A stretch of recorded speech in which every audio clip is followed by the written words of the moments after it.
CocoaSoils is a global program with a focus on Africa. In 2018, a consortium was formed between stakeholders from cocoa companies, public institutions in cocoa-producing countries, and the international research community.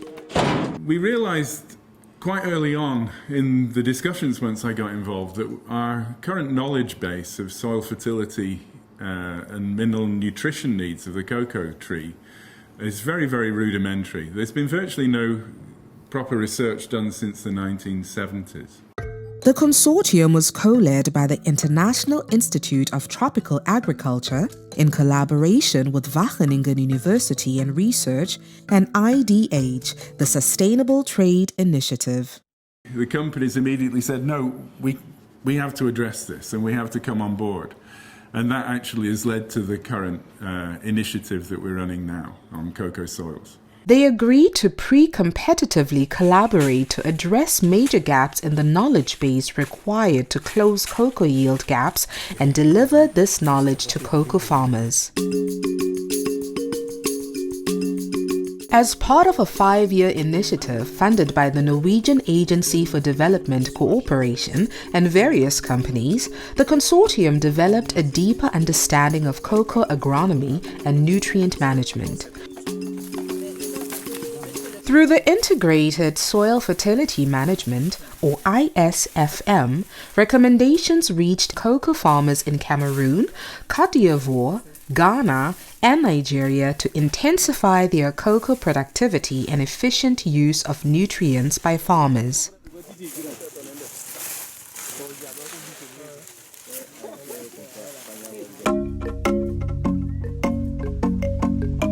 The CocoaSoils program is structured around integrated soil fertility management for productivity enhancement in a sustainable manner.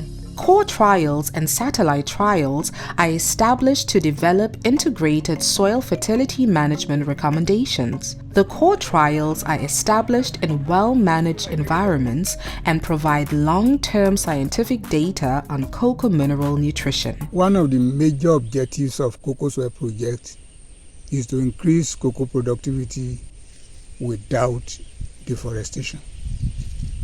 And this objective was practically demonstrated and achieved at Owene core trial site in Nigeria. Next to the core trials, 393 satellite trials have been established in the 4 countries. These trials are established on actual farmer cocoa plantations in various agroecological zones. The trials, that are managed by cocoa companies, provide a link between the research component of the program and the reality in the field as they deliver more short-term applied data. So what we realize is that farmers do not have enough resources, firstly to achieve the best management practices, and secondly to purchase fertilizer. So this approach is designed to start from the lowest investments, then with time you gradually achieve what is needed. So the idea is that at each step, when you intensify the management, when you intensify knowledge, and you intensify the investment, the result should be an increase in yield that should offset all the costs.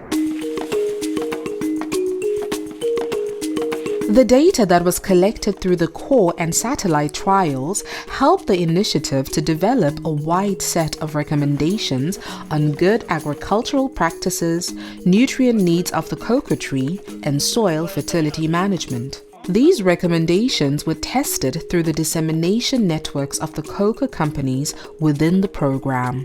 Ce projet nous a permis d'améliorer la qualité des formations des producteurs et aussi, par la qualité de cette formation, permettre aux planteurs d'avoir un meilleur rendement sur une petite surface.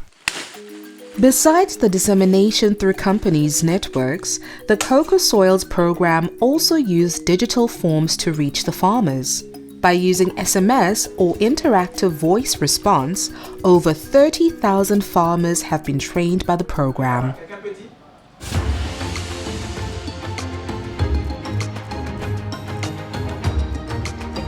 In each of these 4 countries, a national partnership committee consisting of public, private, and research partners oversaw the implementation and dissemination of the CocoaSoils program within the countries.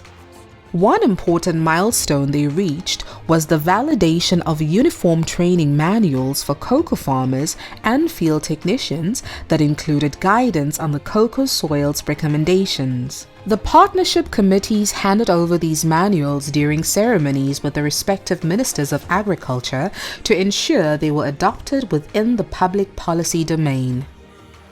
The biggest success so far is the manual. We have been able to produce a manual where we are training farmers on how to manage their cocoa farms, but also how to manage the fertility of their soil.